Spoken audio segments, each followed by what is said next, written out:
watching the News Hour at 10.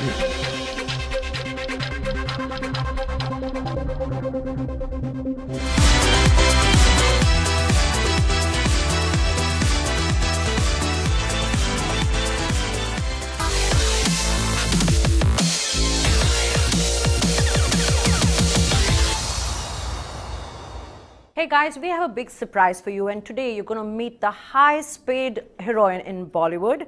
And here is the surprise. Welcome to the show, Deepika. Thank you. Congratulations, and I'm congratulating you because your movie Padmavat has crossed the 300 crore mark. Thank you. And you know, do you think that had the controversies not plagued this film, and if you all had been able to promote it at all, I mean not even properly, because you all didn't get a chance to promote it, the movie would have made it to much higher targets? I think today, having put everything behind us, I think it would be difficult to say what it could have been or couldn't have been. But I think we're grateful for everything that we got. You know, and I think the fact that it was such a special movie in so many ways, and that it finally got to see a release, and that more than anything else, for the kind of love and appreciation that it received.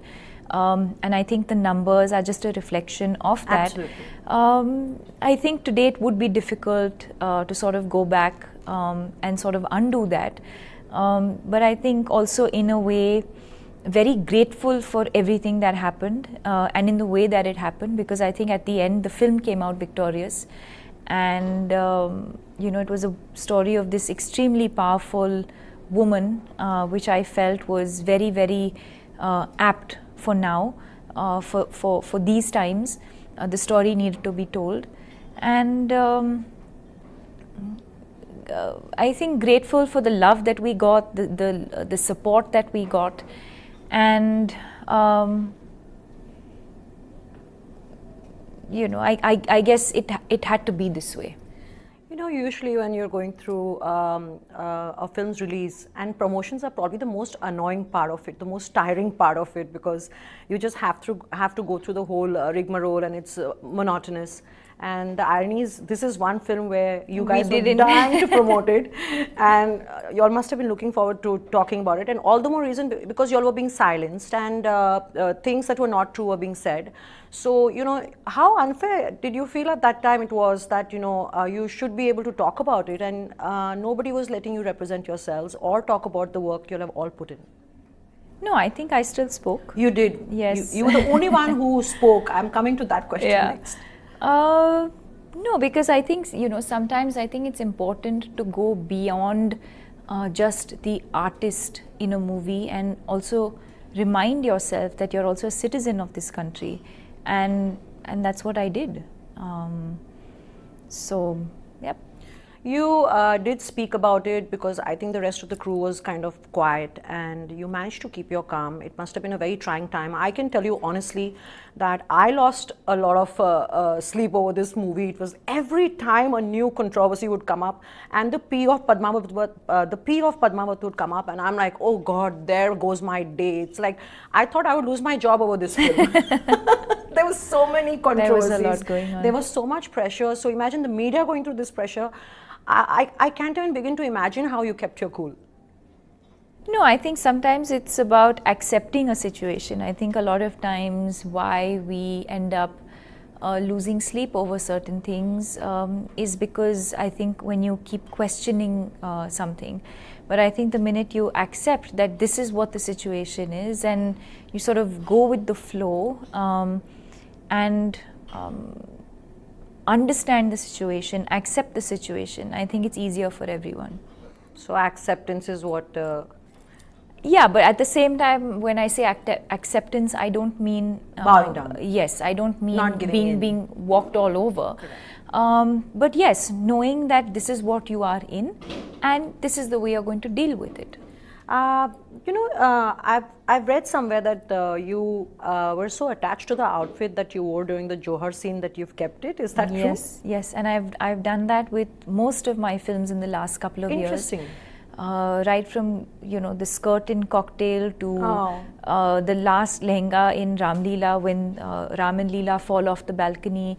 Bajirao Mastani, Piku, all my films, I usually keep it as a memory. So how do you pick that particular outfit? Is it the scene? Is it the Yes. sentiments attached to the... It's, I mean, the want to keep something from the film is obviously the sentiment attached to the film. But within the film, you always know that there is one scene or one moment that was very, very special for you as an actor. And for me, it was the Johar scene, and that's what I've asked for. How do you preserve them? They're hanging with all my other clothes. Right I mean, now. for now, they're just there with all my other clothes. I do, often think about what I want to do with them. But for now, it's about having them, because they mean something. You probably the only heroine who's you've had 6 movies that have crossed the 100 crore mark, and how much of credit do you take for the success of these films? Well, I would definitely take credit for it. I don't think anyone is in a place to say how much credit each one deserves. But I think, being part of a film, the credit goes to everyone who is involved in whatever way and whatever capacity, big or small, in front of the camera or behind the scenes. I think everyone is equally responsible for the success or the failure of a movie. Well, you're being very modest here because, it's like usually most of our heroines, they're just expected to do a sexy dance and, look pretty and just support the hero and disappear into the film. And you contribute so much to the film, maybe as much, if not more than the hero, that you cannot disappear anywhere and you cannot just blend in, just be supporting him invisibly. So, I mean, it's a great thing, but does that become your boon or your bane? Well, no, I mean, I think, I think in a lot of times, I think the work that I do is a reflection of who I am, and I feel like it's important to have a voice. It's important to make a difference. Sometimes in a very obvious way, and sometimes maybe in a not so obvious way. But I think it's important to hold your own. It's important to be authentic. It's important to express yourself in what feels true to you. And I think that's what I've always done. It is said that, what Virat Kohli is to cricket, Deepika Padukone is to entertainment. So you have been termed as one of the greatest influencers in entertainment.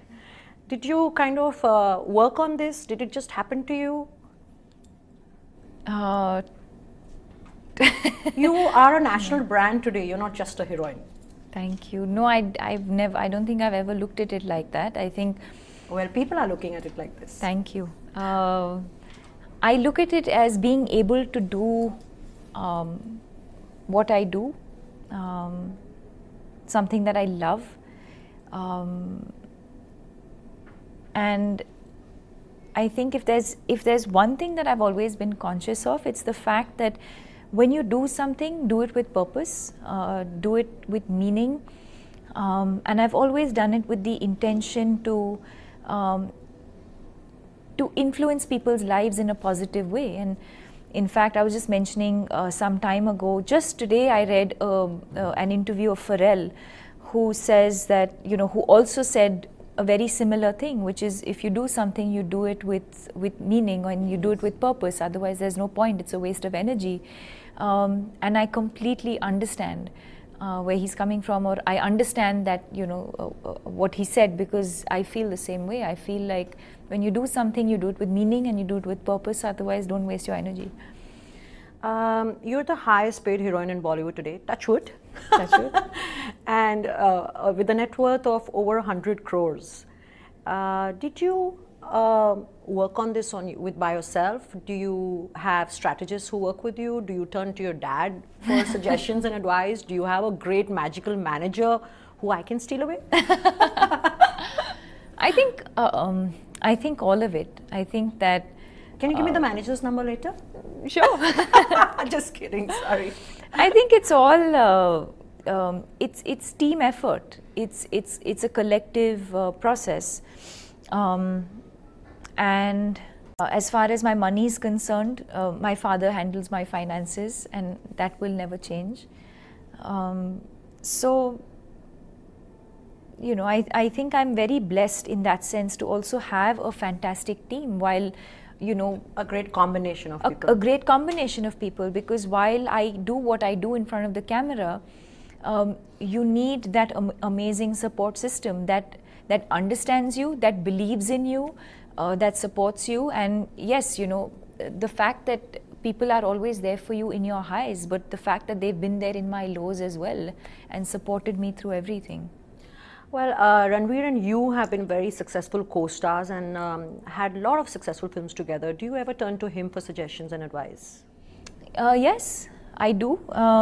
Although I think sometimes it's the other way around. I think he tends to, or seems to, ask me more questions than I ask him.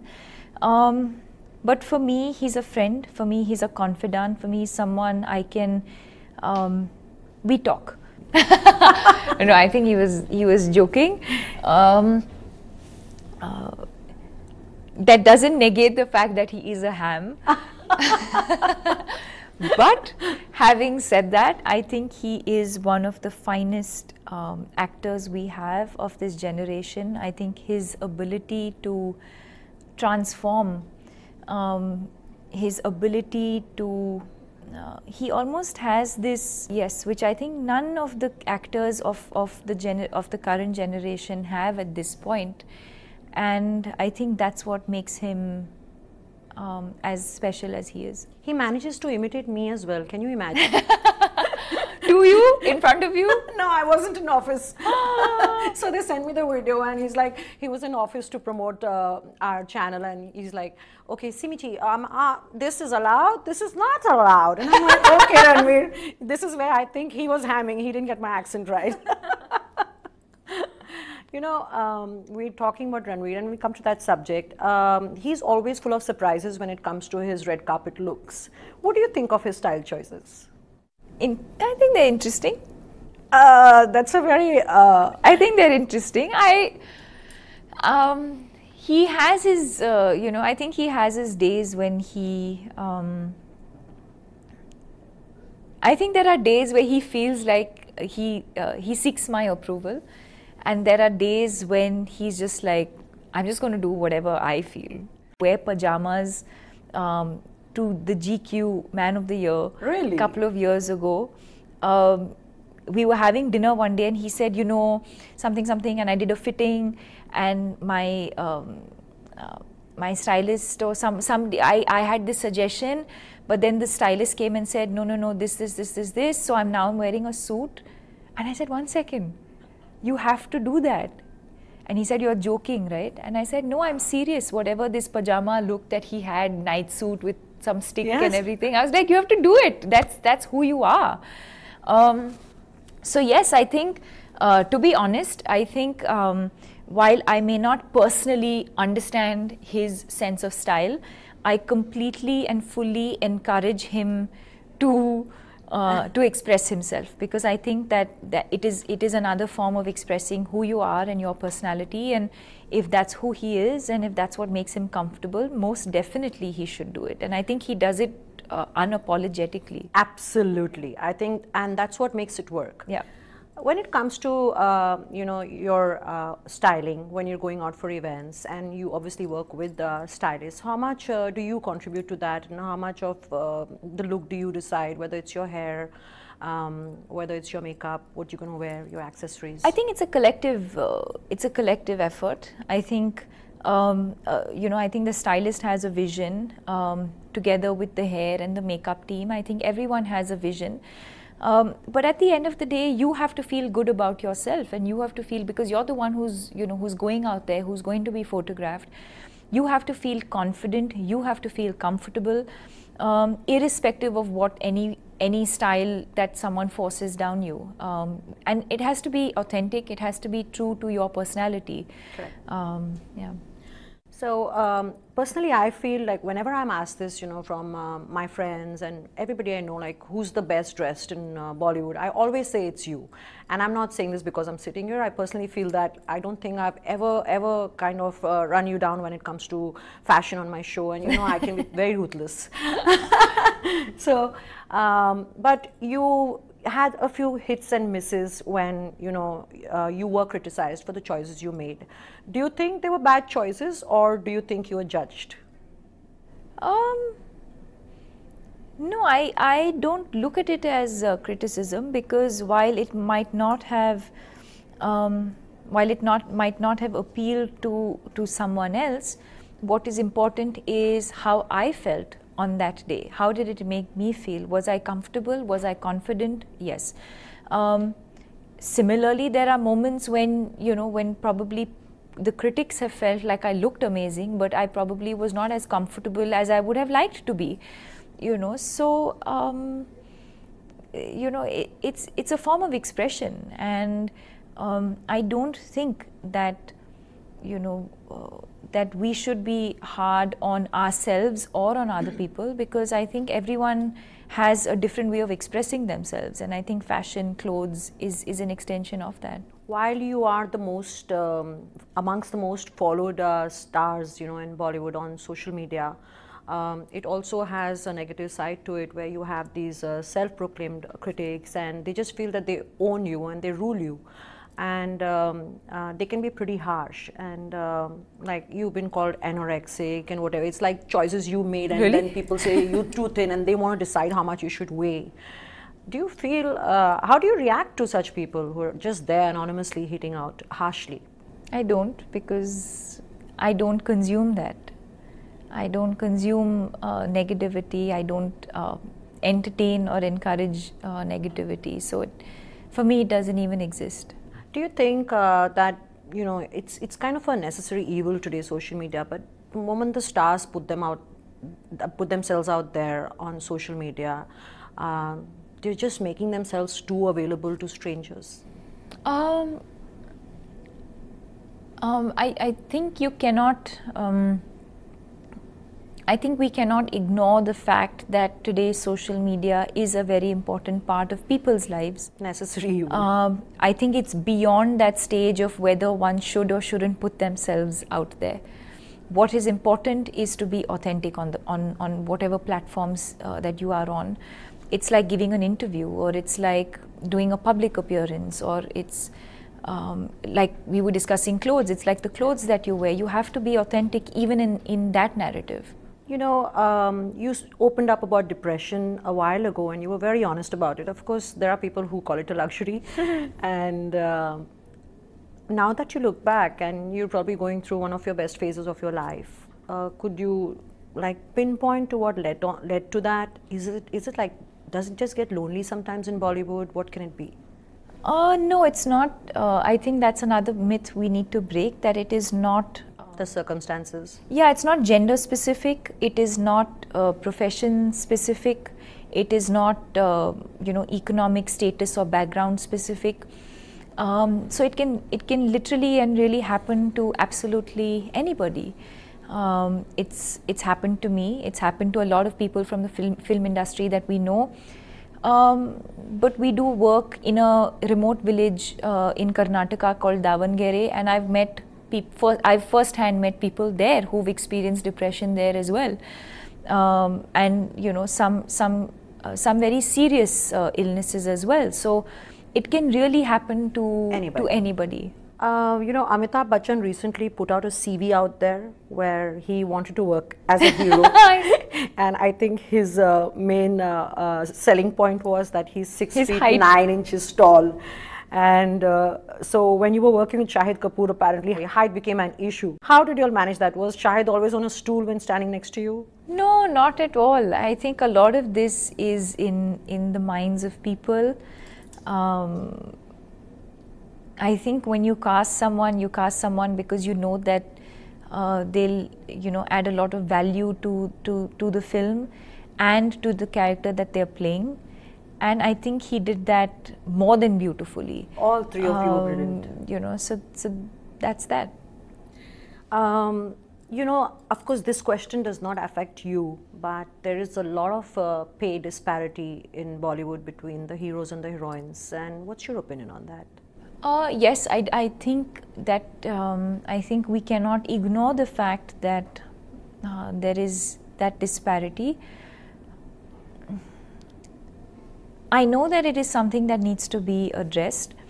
I don't know what the solution is, because I think unless people in the place of power and influence and people who work within this industry come together to find a solution to it, I don't think we actually will.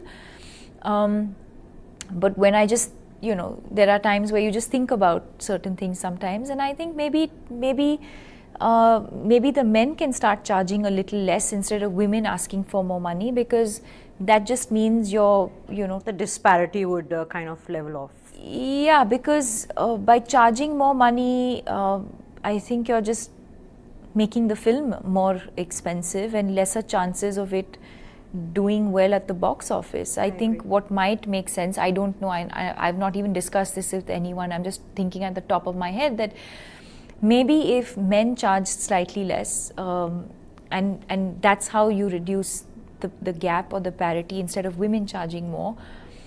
But also, I think maybe there have to be some other parameters to how you reach this conclusion of who gets paid how much, and maybe you just link it to box office collections and a back end. That's a great suggestion. I hope all the men from Bollywood are listening to us right now and watching this show. You, Deepika, have been married off to Ranveer, I don't know how many times in the last couple of years. So there's been a beach wedding, there's been another destination wedding, and I don't know how many times you've been married. Well, you did refer to him as your boyfriend finally on one of the red carpets. Yeah, I mean, I think how many times, where all, you know, I think you all would have a better understanding of that. I've lost track. But yeah, I mean, it is what it is. So I don't, you know, I wouldn't challenge it, or, you know. It's so I guess I've missed all the wedding invites so far. So when it finally happens, will you invite me? Will I finally get to come to the wedding when it's when we get to it? When we get to it. So you're not getting married end of this year? Like I said, I mean, it's definitely part of my life. You know, it's definitely something that I want for myself. Of course. But when that happens, how it happens, I think it's just, you know, instinct. You just know with whom it will happen. You never know. You never know. So I think, you know, I think it's important to just, you know, you have to know when it's right. I believe you've turned down the offer for the sequel of XXX. Are you planning to pursue or accept Hollywood offers, or? It'll depend on the script. I think I think the way that I've approached films in the West is the same way that I've approached my films here, which is, I think at the end of the day, the script has to be exciting. We're very happy not losing you to Hollywood, so we're enjoying you in Bollywood here. Thank you. Thank you for talking to us, and it's been a wonderful time chatting with you. Thank you so much. Thank you.